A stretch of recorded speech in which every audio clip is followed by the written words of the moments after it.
Volume 5, Chapter 541, 20th of December, 1946. Martha sends a servant to inform the master. I am still in Lazarus's house, and I see Martha and Mary go out into the garden in the company of a rather elderly man, who looks very dignified, and I would say that he is not a Hebrew, because his face is clean-shaven, as is customary with Romans. As soon as they are a little distance from the house, Mary asks him, "Well, Nicomedes, what do you think of our brother? We see that he is seriously ill. Tell us." The man opens his arms in a gesture of commiseration and acknowledgment of the ineluctable situation, and he stops and says, "He is very ill. I have never deceived you since I began to attend him. I have tried everything, as you know, but to no avail. I also hoped, yes, I hoped that he might at least live, reacting against the exhaustion of the disease with the good nourishment and the cordials I prepared for him. I tried also with poisons that preserve the blood from corruption and support one's strength, according to the old schools of the great masters in medicine. But the disease is stronger than the means we use to cure it. Such diseases are like corrosions. They destroy one.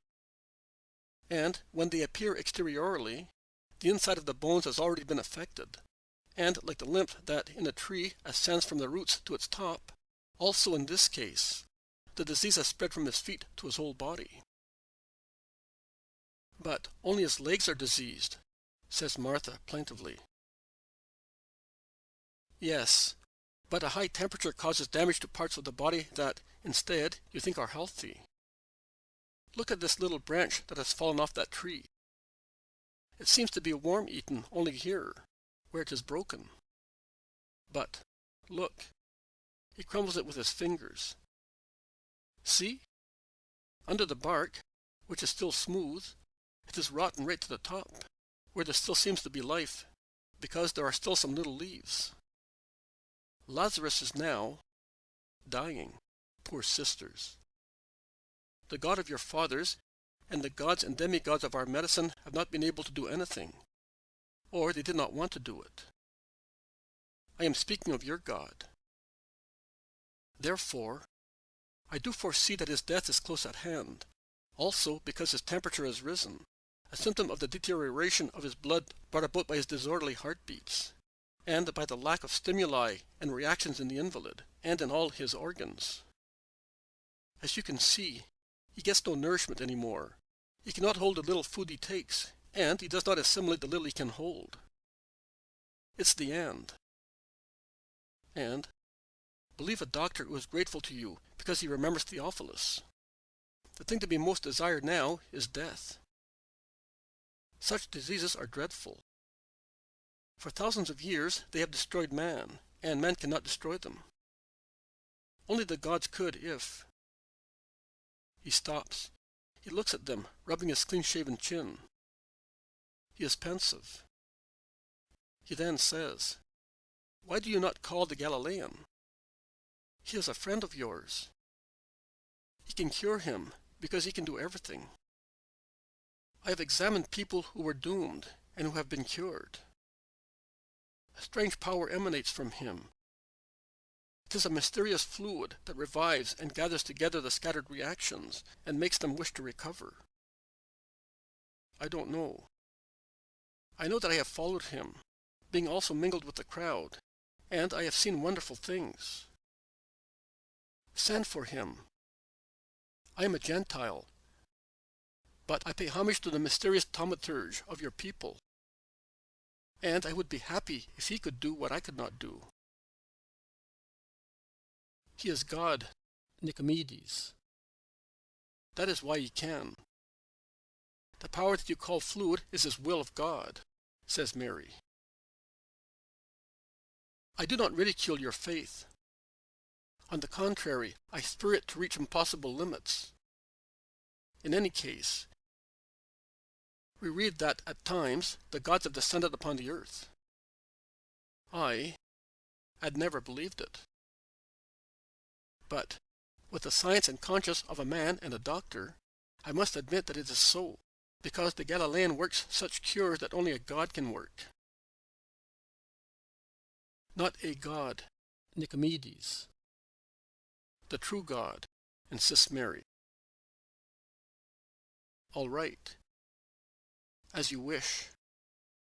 And I will believe in him and become one of his followers if I see Lazarus rise from the dead. Because we must speak of resurrection now, rather than recovery. So send for him urgently, because, if I have not become a fool, he will die within the next 3 days, at most. I said at most, but it could be sooner, now. Oh, I wish we could, but we do not know where he is, says Martha. I know where he is. I was told by one of his disciples who was going to meet him, taking some sick people, 2 of whom were my patients. He is beyond the Jordan, near the ford. So he said. Perhaps you know the place better than I do. Ah, he certainly is in Solomon's house, says Mary. Is it very far? No, Nicomedes. Then send a servant at once to tell him to come. I will come back later, and I will stay here to see his action on Lazarus. Hail, ladies. And give courage to each other. He bows to them, and goes away towards the exit, where a servant is waiting for him to hold his horse and open the gate to him. What shall we do, Mary? Asks Martha after she sees the doctor depart. We will obey the Master. He told us to send for him after Lazarus' death. And we will do that. But when he is dead, what is the use of having the Master here? It will only help our hearts, I agree. But with regard to Lazarus, I'm going to send a servant to call him. No, you would destroy the miracle. He said that we must be able to hope and believe against every adverse reality. And if we do so, we shall have the miracle. I am sure of it. If we do not do so, God will leave us with the presumption that we can act better than he can, and he will grant us nothing. But don't you see how Lazarus is suffering? Have you not heard, when he recovers consciousness, how he longs to see the Master? You are hard-hearted if you wish to deny our poor brother this last joy. Our poor brother. We shall soon have no brother, no father, no mother, no brother. The family is destroyed, and we are all alone, like 2 palm trees in a desert. She is overwhelmed by grief, and I would say that she falls into hysterics, in typical Eastern style, and she tosses herself, striking her face and ruffling her hair. Mary grasps her. She commands her to be silent, saying, "Be quiet. Be quiet, I tell you. He may hear you. I love him more and better than you do, and I can control myself. You look like a sickly woman. Be silent, I tell you. It is not with such frenzies that one can change situations or move hearts. If you behave thus to move mine, you are making a mistake. Think about it. My heart breaks, but it obeys. It persists in obedience." Martha, overwhelmed by the strength of her sister and by her words, calms down a little, but in her grief, which is more composed, she moans, invoking her mother. "Mother, oh, mother, console me. I have had no peace since you died. If you were here, mother, if sorrows had not killed you, if you were here, you would guide us, and we would obey you, for the welfare of us all. Oh." Mary changes color, and she weeps noiselessly. She looks dejected and wrings her hands without speaking. Martha looks at her and says, "When our mother was about to die, she made me promise that I would look after Lazarus like a mother. If she were here, she would obey the Master, because she was a just woman. You are trying to move me in vain. You can say to me that I murdered my mother through the pains I gave her. I will say to you, you are right.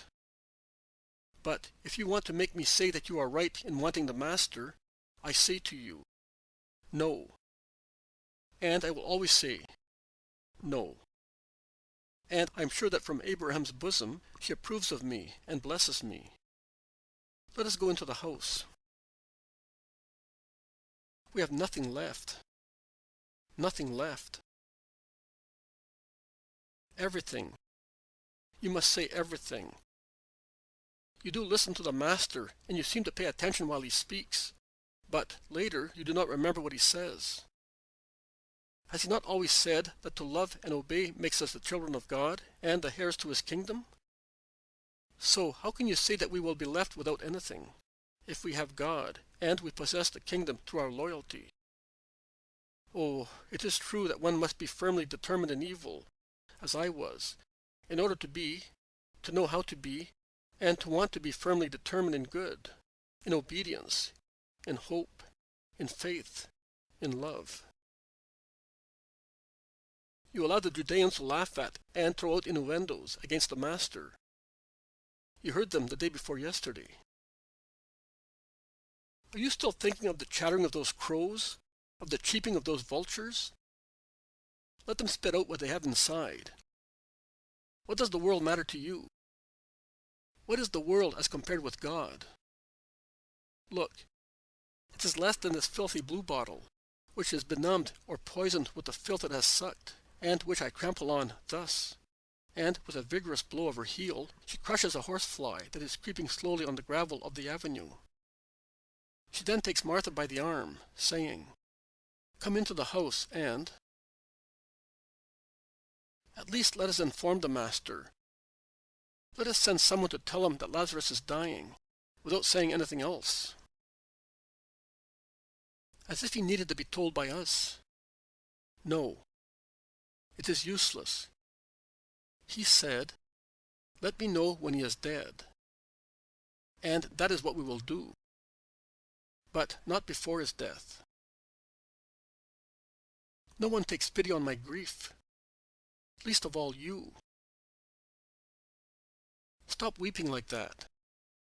I cannot bear it. In her own sorrow, she bites her lip to encourage her sister and restrain her tears. Marcella runs out of the house, followed by Maximinus. "Martha! Mary! Quick! Lazarus is not well. He does not reply any more." The two sisters rush back into the house, and shortly afterwards one can hear Mary's loud voice giving orders for the circumstance, and see servants run with cordials and basins steaming with boiling water, whispering and making gestures of sorrow. Calm slowly takes over after so much excitement. I see the servants talking to one another in low voices, less excitedly, but with gestures of deep depression to give emphasis to their words. Some shake their heads, some raise them, looking at the sky, and stretching out their arms as if to say, "It is so." Some weep, and some still hope for a miracle. Martha appears again. She is as white as death. She turns round to see whether she is being followed. She looks at the servants who press round her anxiously. She turns round again to see whether anyone has come out of the house to follow her. She then says to a servant, "Come with me." The servant leaves the group and follows her towards the jasmine pergola and goes into it. Martha speaks, still keeping an eye on the house, which can be seen through the thickly entangled branches, and she says, "Listen to me carefully. When all the servants have gone back into the house, and I have given them orders to keep them busy inside, You shall go to the stables. You shall take one of the fastest horses and saddle it. If anyone should by chance see you, say that you are going to call the doctor. You will not be telling a lie, and I am not teaching you to lie, because I am really sending you to the blessed doctor. Take some fodder for the horse and some food for yourself, and this purse for what you may need. Go out through the small gate and through the plowed fields, where the hooves make no noise, when you go away from the house. Then take the Jericho road and gallop without ever stopping, not even at night. Have you understood? You must never stop. The new moon will illuminate the road for you if it gets dark while you are still galloping. Bear in mind that the life of your master is in your hands and depends on your speed. I rely on you. Mistress, I will serve you as a faithful slave. Go to the Bethabara ford.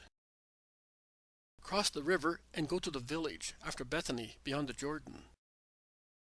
You know, where John used to baptize at the beginning. I know. I went there as well to be purified.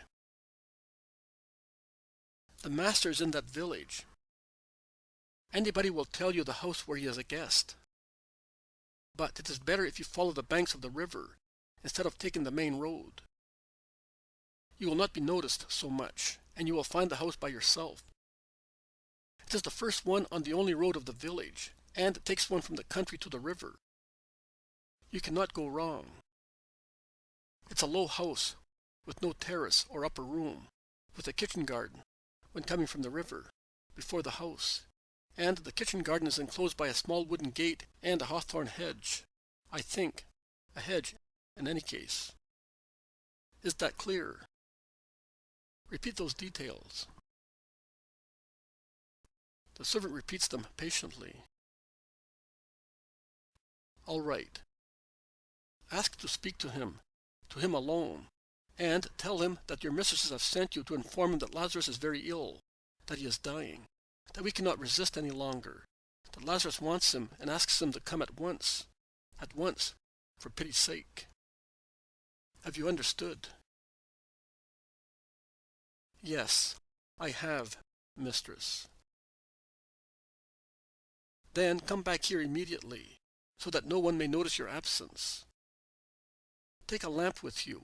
You will need it when it gets dark. Go. Be quick. Gallop.